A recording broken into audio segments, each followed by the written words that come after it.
Well, hey there, it's Bobby, aka Paginator, and today we're just going to have a little chat featuring 25 bookish facts about me.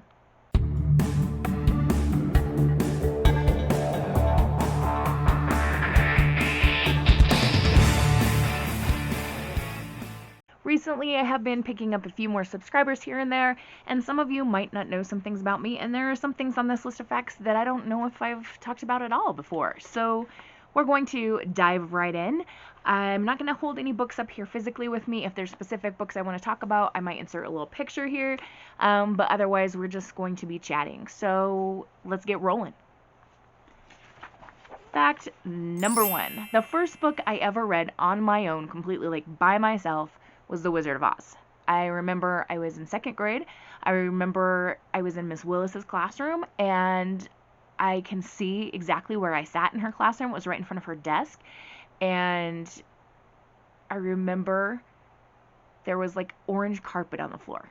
Why am I remembering that detail? I don't know. But I remember reading that book, and I remember finishing it in class and closing it and holding it and going, wow, I want to read another one. Fact number two.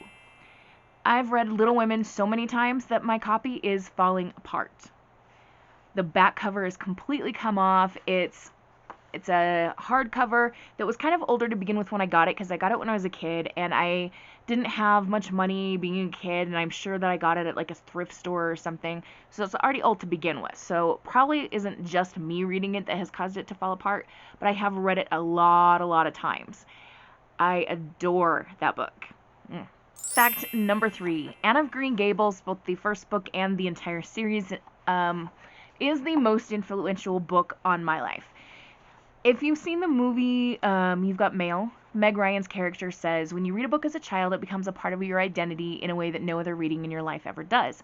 And I really agree with that. I heard a podcast interview with a couple of authors speaking about this once. I've heard more than just a movie character speaking about the childhood reading becoming a part of your identity. And Anne of Green Gables definitely is that for me.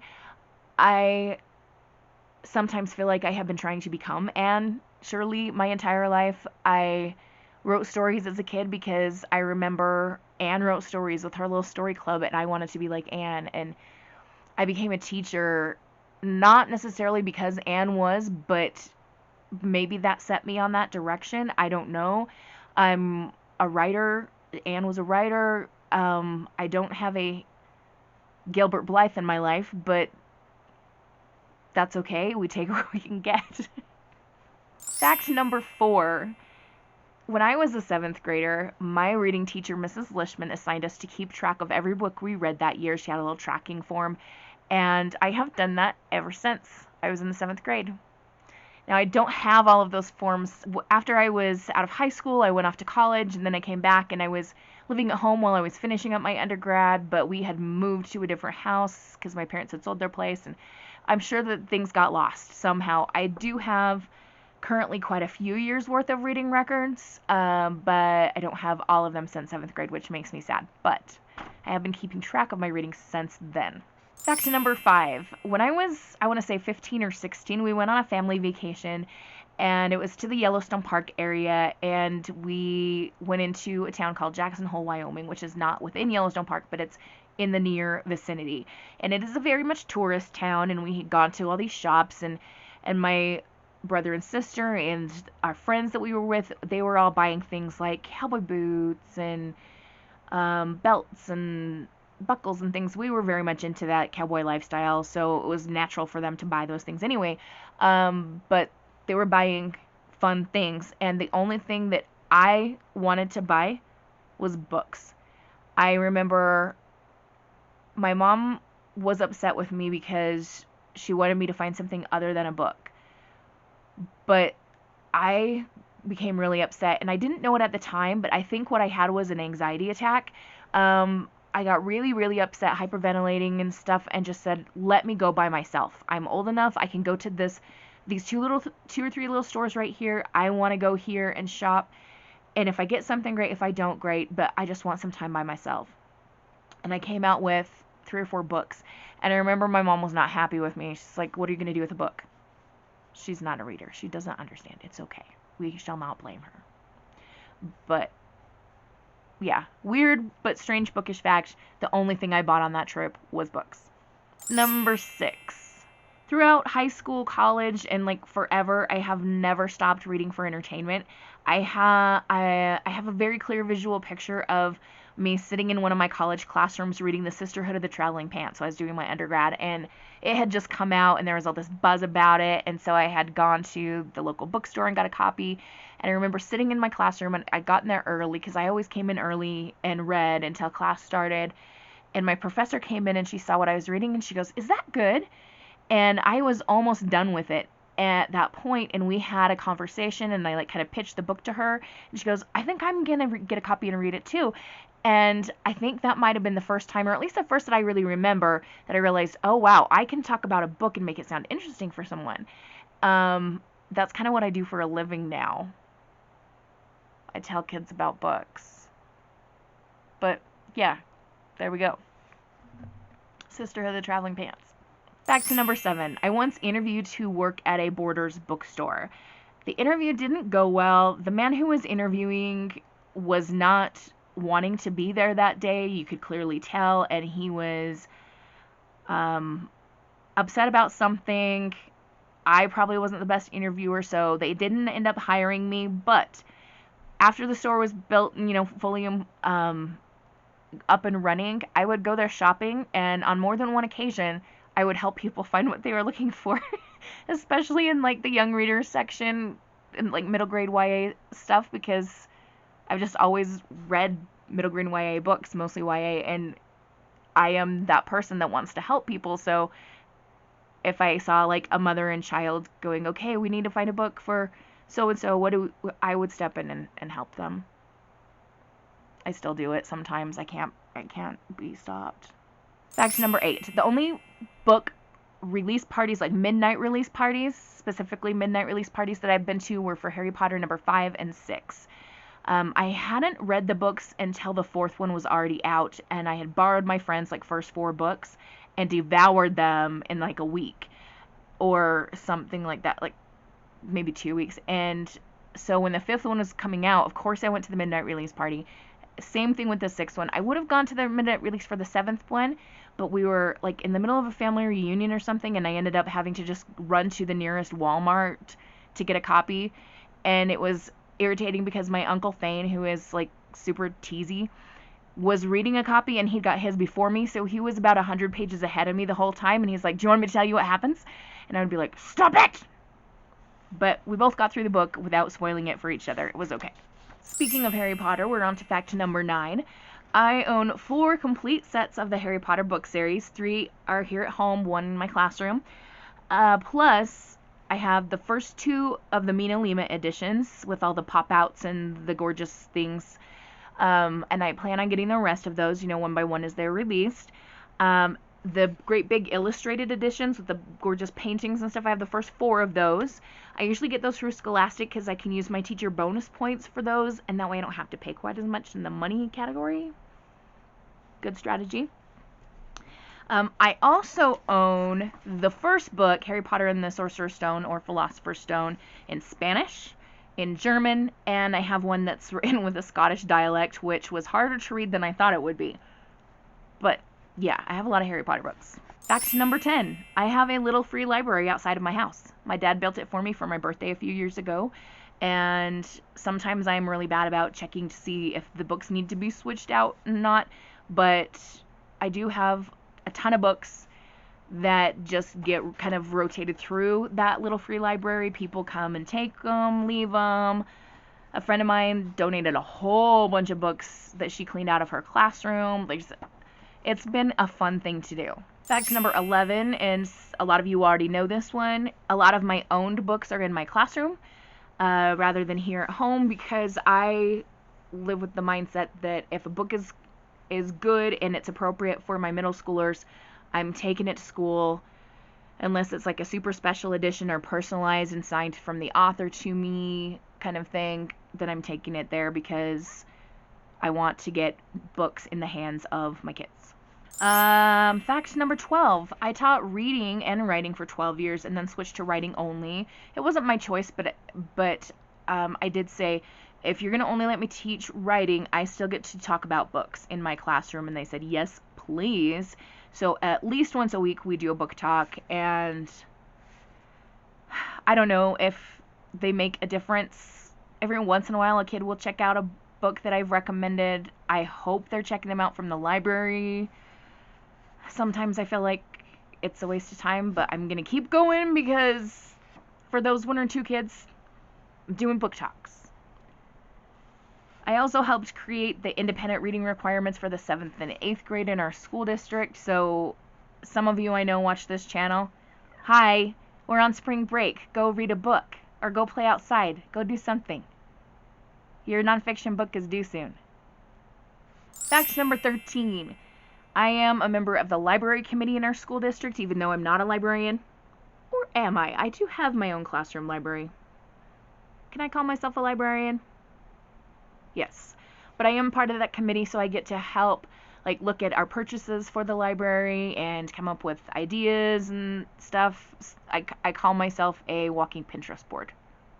The librarians either scroll right past my ideas or use ones they find are helpful. Fact number 14, I love going to see authors in person. I have met many authors and heard them speak, most of them. My favorite was probably Maggie Stiefvater when, gosh, I'm going to forget which of her books came out, but I went to an event where she was speaking, and she had brought this little set of bagpipes with her, and she played the bagpipes for us and told funny stories, and it was really, really fun.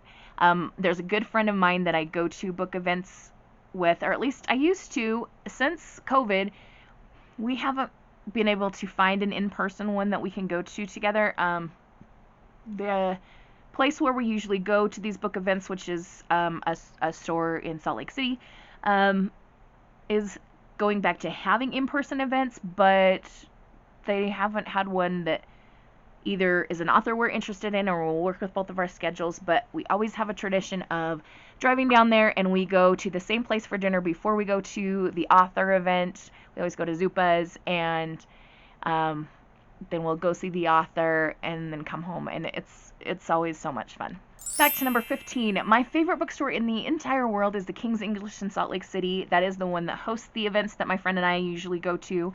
Almost every author event that I've ever been to has been hosted by them, which was really fun. I've met people like Sarah J. Maas and Jay Kristoff, even though later we found out he was kind of a jerk, and Margaret Peterson Haddix, and Maggie Stiefvater, of course, and Gail Foreman, and many others.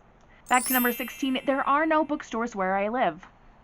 I have a secret dream that when I'm done teaching, I will run a mobile bookstore. Like one of those vans or bookmobile things with all the shelves in them, and I'll just drive around the Southwest Wyoming area and sell books to people. I don't know if that would be a viable business idea, but it sounds like heavenly. Sometimes, if I get really bored, I'll just Google bookmobile, use bookmobiles for sale. Maybe someday. Fact number 17 is that due to my mental health issues, sometimes book buying can be impulsive and a form of self-medication for me. I used to binge buy on Book Outlet a lot. I just want to buy books because I want to buy books, and Book Outlet you could get a lot for cheap.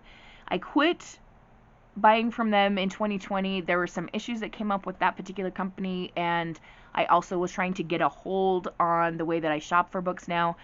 And I will get some books on Amazon because there are no bookstores where I live, but I try to really save any large purchasing I do for when I'm able to physically go to a bookstore, which I get to do pretty soon. I'm very excited about that. Fact number 18. Sometimes I send packages to booktubers because I like to see the smiles on their faces, because a lot of them will film when they get mail and packages from people. I've sent things to G from Book Roast, to Lexi from Alexander Roslin, Chelsea Palmer, the Game Boys, which are not a book channel. They're a Disney fandom kind of channel, but I love them so much. I just really like creating little care packages and seeing the smile on the people's faces when they get them. I've never been sent anything because I'm a smaller channel and it's just not a thing that happens in my channel. And please don't take this as like pressure that I'm asking you to send me anything. You do not have to. But like, I think I would freak out. Actually, I take that back. Someone did send me some stickers once, and then another person sent me a picture book. But I think that was more of like, I'm going to send you something so that you'll bring attention to my political agenda kind of a thing. But the stickers that someone sent me, which were anonymous, were really fun. But anyway, the point is that I enjoy sending those packages because I love, like, any opportunity I can take to lighten someone's day or give them a smile or whatever. I just love that. It makes me so happy. Alright, fact number 19. I organize my home library into two major sections. The first section is the books that I've read that I am not going to take to the school, so the ones that are staying here that have been read, and the other section is the books that I haven't read yet, and both of those sections are alphabetized by author's last name. I tried to organize them by color once, and I just couldn't deal. Like, I need them to be author, like, alphabetized. Like, I just can't do other things. Fact number 20. I do have an Instagram account, and it's 99.999% book-related content. It's not something that I post to every day. It's because of my mental health issues and stuff. I can only stay on top of so many things at once. But if you are looking for another Instagram follow, you can look me up at Paginator 24. 21. As part of my master's degree in creative writing, I am currently writing a young adult fantasy novel. If all goes well, it will become a duology. My grandmother keeps asking me, when is it going to be a real book? And I really want to get it published someday soon because she's not going to be with us forever, but I can only do so much on my end. I've got to get through this master's degree and then see if I can find an agent, and we'll go from there. 22. I very seldomly read ebooks. I do have some that I read through NetGalley, but for the most part, I read physical books or listen to audiobooks. Just ebooks I struggle with. Fact 23. Once in a while, I will give away books on this channel. As a viewer of this channel, or maybe even someone who's new to the channel, might be something that is good for you to know. Fact 24. During the past year or so, I've been trying to get more into middle grade. YA is where my heart is. Every once in a while, I'll also read an adult book, but I'd say probably 80% of what I read, maybe even more, is YA, and then middle grade, and then a teeny tiny sliver of adult books, depending on my mood. And we have reached the end, fact 25, and this is, I don't know, is it a fact? Is it an opinion with me? I guess it's a fact of my existence, so it's a fact. That is, no matter what part of my life I'm in, or phase, or whatever, like being in college, being out of college, like working on my grad school, whatever, being on YouTube, not, wherever my life takes me, I am always, always, always going to be a book reader. Because we all know the famous quote, books are uniquely portable magic. It is true. It is absolute. It is written on my heart. So there we go. That was 25 bookish facts about me. I hope for those of you who are new to the channel, maybe you learned something about me. If you ever have any questions, please feel free to ask in the comments. I always put my email address in the description box, and you're welcome to reach out to me through there if it's something you don't want to ask in the comments. Yeah, and we'll call that good for today. I hope you guys have a wonderful, magical, and bookish day. Happy reading. Adios.